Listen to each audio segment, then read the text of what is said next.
Eye in the sky. If you call 911 in the future, first responders may bring a drone to help you with your emergency. Some drones are already being used around the globe to get an aerial view of dangerous fires, as well as to help find missing people. And according to new research, the unmanned aircraft have saved dozens of lives in the past year. Channel 4's Vic Micolucci shows us how local first responders are getting on board with this technology. Technology has improved so much over the past couple of years. Drones are really taking off, and first responders are noticing. They say they're relatively inexpensive, costing between a couple $100s and a couple thousand, but they're already saving lives. Drones are taking off, used for so many things nowadays. From aerial photography to real estate to delivering packages. This is the future.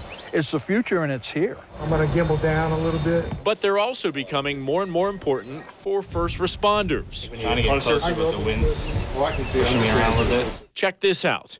In South Carolina, search crews used a drone with thermal imaging to find two missing kayakers lost deep in the marsh. The bright colors you see, the result of body heat. It helped the kayakers stand out. Rescuers in Canada used similar technology to find a man missing in the snow.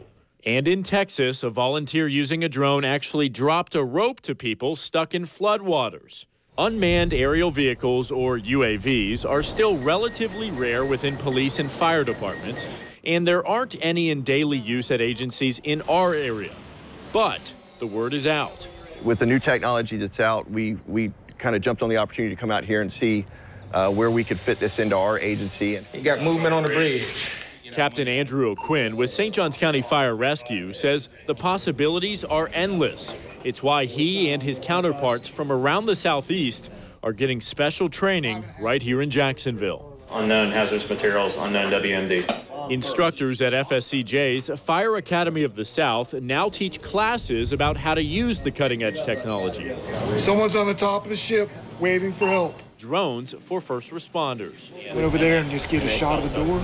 We were there at the Academy's first ever class in March, where police and firefighters learned to use the eye in the sky to their advantage. Let me try to orbit around it real quick. Real life scenarios like train crashes and hazardous gas leaks, as well as bomb scares, scenarios where sending in a drone can keep first responders out of danger, buying them time to assess the situation without putting themselves in harm's way. From a distance, we started sending our guys in to get meter readings. We can send, as far as the hazmat is concerned, we can send a drone in to get close up and get meter readings and get identification markings. X's are subjects or persons, circles or devices. A straight line is that we've identified somebody that's actually armed. The Jacksonville Sheriff's Office's SWAT team and bomb squad members took the class and took the lead in the active shooter simulation.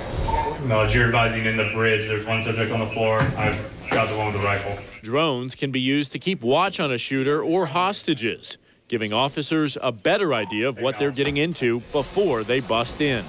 The idea is to get the agencies to start thinking critically about how they're going to use this new technology and be prepared to start to implement. A few law enforcement agencies are already using drones. Texas police used the drone's view and a heat-seeking camera to catch a fugitive.